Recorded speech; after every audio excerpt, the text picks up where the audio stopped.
Asalamoalykum friends and colleagues. Welcome back to my channel, which is all about healthcare business and dentistry. I'm your host, Dr. Suhail Shabir Ahmed, and today we'll be discussing Managing Dental Pain, Part 3. In the previous two parts, we discussed what questions to ask our patients while taking the history and how to identify which type of pain that the patient is suffering from. In this in this video, I'm going to discuss with you how are we going to manage this pain.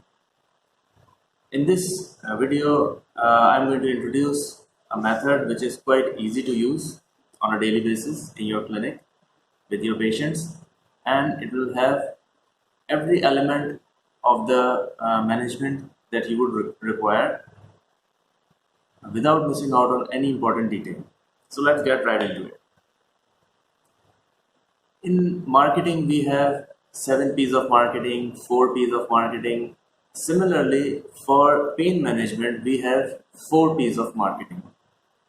What do I mean by 4 P's?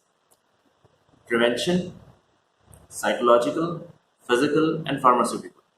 These are the 4 elements of managing the dental pain or any kind of pain for that matter, which you can use to help your patient or to relieve the pain for your patient. We'll start with the first one, prevention. Prevention is basically educating the patient regarding the pain, regarding the reason the pain has occurred, the problem behind the pain. Advising the patient to get timely treatment if such a problem occurs in the future, what to look out for, what to consider before going to the dentist. Another preventive measure that you can tell your patients about is regular checkup. The patient should get regular checkup at least 6 to 8 months, with a gap of 6 to 8 months regularly. Furthermore, you can advise the patients regarding the precautions and about the foods, which food they can take, which food they should not take. For example, if the patient is suffering from toothache, which is aggravated on cold, on eating something cold, you should tell your patient do not eat cold stuff, cold foods. Similarly, if the patient is complaining of pain while eating sour things, you should also advise your patient not to eat sweet things because sweet and sour would both cause the similar kind of pain. Next, we have psychological management. In the psychological, basically the patient counseling that we do, telling the patient exactly what is going on, how are we going to manage it, and uh, encouraging the patient to not worry and have trust in the doctor and have faith in the treatment. And in addition to this, we should empower the patient with education, because when we tell our patients something that will help them in the long run in preventing diseases of the mouth, of the teeth,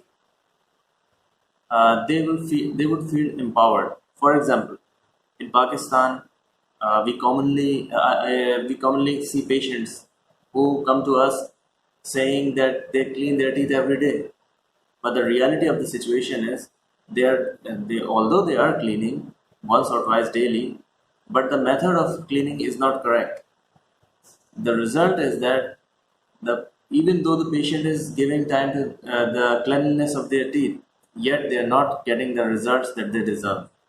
So we should empower them by informing them about the proper brushing technique, how to maintain their oral hygiene at home, and what to look out for. For example, some patients come to you thinking that they just rinse their mouth and they have actually done quite a bit of cleaning, but that is far from the truth. Next comes physical. In physical, when the patient is in our clinic with pain, we can tell the patient, we can apply local anesthesia to relieve the pain if the pain is really severe and patient is it has and the pain has become unbearable for the patient. We can apply local anesthesia, or we could give an analgesic injection intramuscular. Another thing is that we can start a procedure, start the treatment. For example, if the patient comes with a toothache, we could do emergency root canal treatment in which we can drain the pus or clean the infected pulp tissue, which would greatly relieve patient's pain. Additionally, patient must be advised regarding maintaining the oral hygiene during this painful process, how to maintain his oral hygiene at home, what to do and what not to do. Then comes pharmaceutical uh, management of pain. In this, we usually give the medicines, tablets, injections for pain, for inflammation, for nerve sensitivity, or for related symptoms. When the patient comes to you with tooth sensitivity, we can either prescribe a sensitivity toothpaste or fluoride gel. Both have a very good effect on relieving such pain. In addition to that, when we talk about related symptoms to the pain, for example, sleeplessness, anxiety, depression, we should consider pharmaceutical management of these problems also.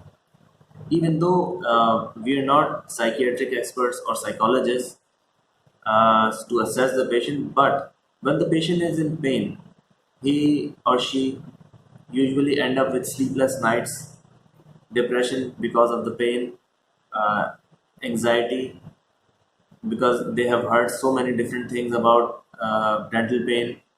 For example, in here in Pakistan, one very common misconception that I hear from the patients is that toothache means that you have to extract the tooth, and if you get the tooth extracted, that means you might develop a cancer, even though that's not true. So we have to also give some sort of medication to relieve the anxiety, depression, or sleeplessness. For example, we can give some sort of antidepressant or muscle relaxant to facilitate patients' sleep at night. Sometimes it becomes apparent that the patient is not in need of any additional medication, but the patient has made up his mind or her mind that the doctors should give some sort of medical treatment. What to do in such a case? I have experienced such patients who come to me. I did the checkup. They are complaining of pain, but when I checked their mouth, I could not find any dental or non-dental reason why the pain is happening. So when I try to take the history, I realize that they're actually suffering from some sort of psychological problem. I'm not saying that they are psychiatric patients, but some sort of mental disturbance is resulting in them experiencing a pain that does not exist. So they come to me expecting that I should give them some sort of medication to relieve that problem.